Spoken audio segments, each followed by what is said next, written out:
What if I told you, Lakers Nation, that even before tip-off of the new season, even before the first Luka Doncic step-back three or the first LeBron coast-to-coast dunk, there's already a cloud of uncertainty swirling around El Segundo? What if I told you that one of our players, young, talented, a fan favorite in certain corners, might already be on the chopping block? That whispers in the hallways aren't about who's starting or who's closing, but about who might not be. Hear it all by the time this season hits its stride. This isn't rumor season in July. This isn't clickbait trade deadline drama. This is right now, as Media Day looms and training camp sits just around the corner. The Lakers coaching staff, led by rookie head coach J.J. Redick, is staring down the most delicate puzzle in the league: how to balance size, star power, and system in a Western Conference that has never been deeper.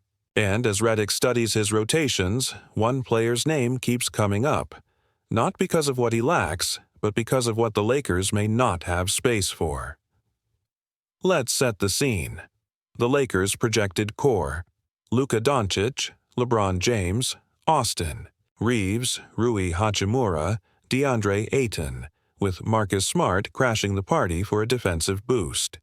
That's 6 names for 5 spots, and that doesn't even count Dorian Finney-Smith or Jake LaRavia, who both bring valuable spacing and defense. Already, we're looking at a logjam. Now add the context.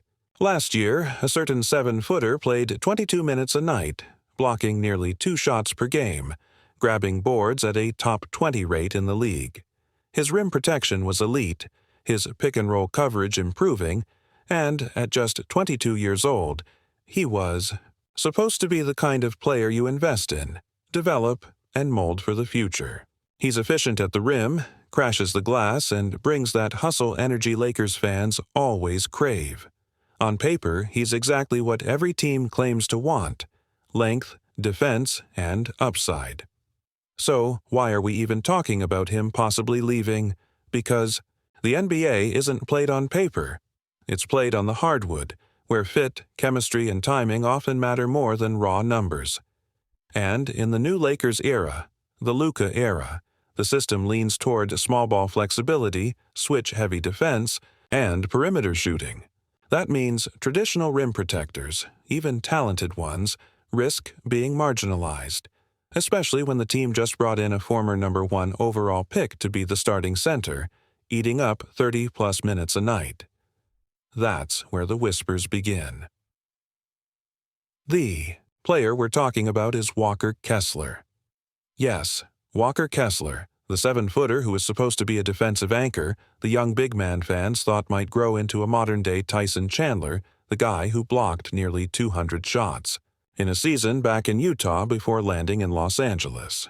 His name is the one floating in speculation now, because DeAndre Ayton's arrival has shoved him down the depth chart, and J.J. Redick's small ball experiments are squeezing his role even further. And here's the brutal math. If Ayton is your starter, if LeBron is playing small ball 5 in crunch time, if Rui and Marcus Smart are fighting for front court minutes, where exactly does Kessler fit? Is there enough oxygen for him to breathe? This is the dilemma Redick faces. Kessler is too good to glue to the bench, but not versatile enough to thrive in a 5-out offense. He's a rim protector, a rebounder, a lob target, skills that shine in specific lineups but fade when Luka wants shooters in every corner.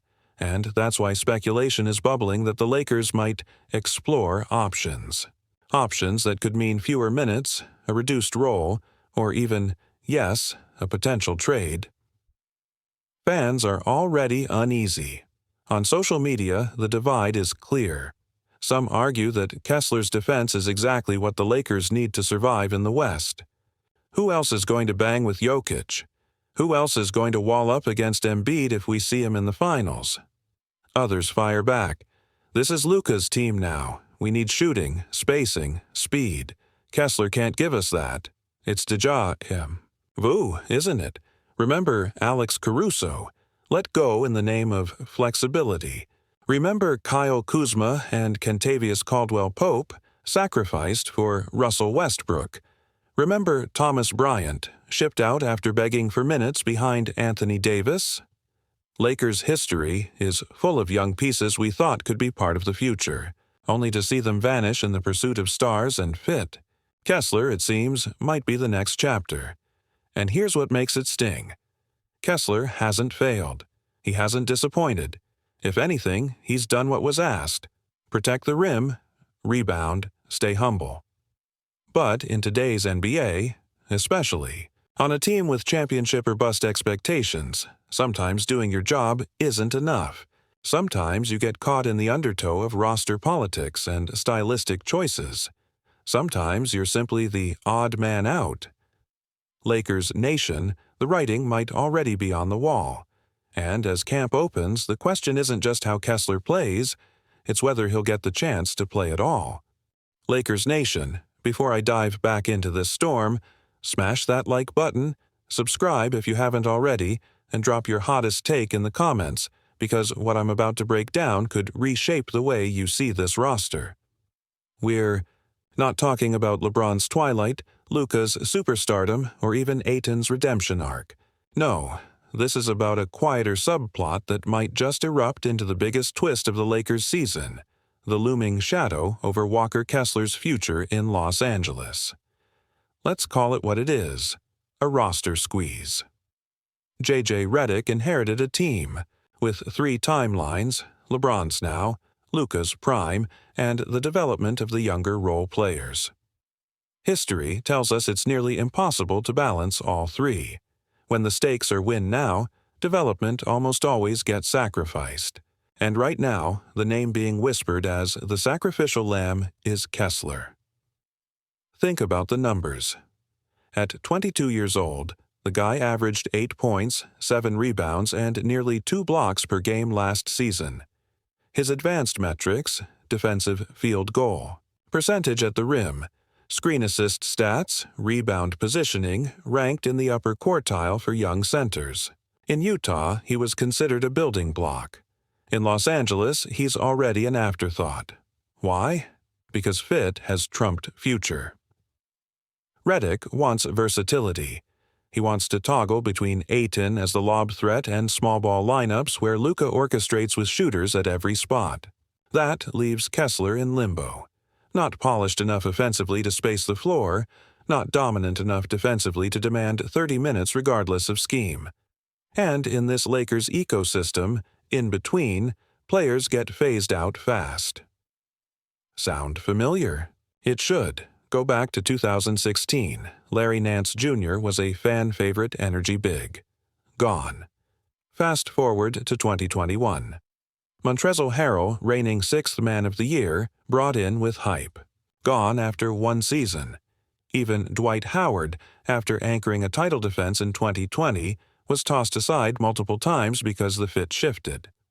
The Lakers, more than any other franchise, treat centers like chess pawns, valuable in the moment, expendable the next. And here's the kicker, rival teams are watching. Sources around the league already speculate that franchises like the Oklahoma City Thunder, who hoard young assets and value rim protection, or the San Antonio Spurs, desperate for a defensive partner alongside Victor Wembanyama, could make offers. If the Lakers dangle Kessler, imagine Kessler catching lobs from Shai Gilgeous-Alexander or forming a twin tower defense with Wemby. That's the nightmare scenario for Lakers fans who don't want to see him blossom elsewhere. So, where does that leave Los Angeles? Stuck between 2 hard truths. On one hand, keeping Kessler means investing in a player who doesn't perfectly align with Luka's heliocentric offense. On the other, trading him could mean repeating the same mistake we've made too many times, letting young talent go, only to watch them thrive in another jersey. How many times have we lived that déjà vu pain? Brandon Ingram, Julius Randle, even Alex Caruso to a degree. The front office, led by Rob Pelinka, has always preached flexibility. That word has become both a shield and a sword. Flexibility means keeping cap space open, prioritizing tradable contracts and avoiding long-term commitments that could limit options. But for fans, flexibility often translates to goodbye. when it comes to players we've just started to believe in. And let's be real, Walker Kessler fits that profile perfectly. Now, picture this. It's January. The Lakers are hovering. Around the 5th seed, Luka is putting up MVP numbers, LeBron is pacing himself for the playoffs, Ayton is delivering double-doubles, but the bench is thin. The phones start ringing. Teams ask about Dorian Finney-Smith, about Rui Hachimura, but most of all, about Kessler, because rim protection is always in demand and he's young, cheap, and under team control. Do you think Pelinka hesitates? Or do you think he listens, just like he did with every other untouchable until the right package came along? And here's the emotional gut punch. Lakers fans are loyal to grit guys. We fall in love with players who dive on the floor, who block shots, who show blue-collar toughness. That's why Caruso leaving still stings. That's why Alex Foy, Shannon Brown, Jordan Hill, all these names, though not stars, still hold a place in fans' hearts. Kessler has that DNA. Losing him wouldn't just be about basketball, it'd be about identity, but the whispers aren't going away. J.J. Redick has already hinted at heavy, small ball usage. Luka prefers shooters around him. Ayton was signed to start. The path is narrowing. Unless Kessler explodes in training camp, unless he forces Redick's hand with sheer dominance, the writing may already be on the wall. So, what's next? Trade scenarios are easy to imagine. Package Kessler with draft compensation for a veteran wing. Move him for a stretch big who can actually hit threes at 35%, or use him as a sweetener in a blockbuster if a superstar suddenly becomes available. Any of those outcomes would align with the Lakers' win-now obsession. And yet, as I sit here as a fan, I can't help but feel the weight of déjà vu. Haven't we been here before? Watching the front office prioritize the shiny new piece over the steady, growing one? Luka Doncic may be the present, LeBron James may be the legacy, but Walker Kessler could represent the kind of future stability this franchise always seems to sacrifice too quickly. So, here's my take, Lakers Nation, and I'll be blunt. I don't think Kessler finishes the season in purple and gold. It's not confirmed, it's not official, but the smoke is thick enough to suggest fire, and as much as I'd love to see him carve a role here, the odds feel stacked against him.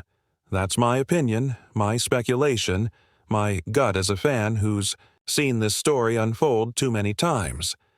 But what about you? Do you want Kessler to stay and fight for his place, or do you think the Lakers should cash in before his value dips? Do you trust Pelinka's flexibility, or do you fear another heartbreak watching a young piece thrive elsewhere? Drop your thoughts in the comments because this isn't just a roster debate. It's a referendum on how this franchise builds around Luka and LeBron in the short term and what we're willing to sacrifice for another banner. Stay locked to Lakers News Fan Report, because this saga is far from over. And trust me, if Walker Kessler really is on his way out, it won't just be a trade. It'll be another chapter in the complicated, frustrating, but always dramatic story of what it means to be a Laker fan.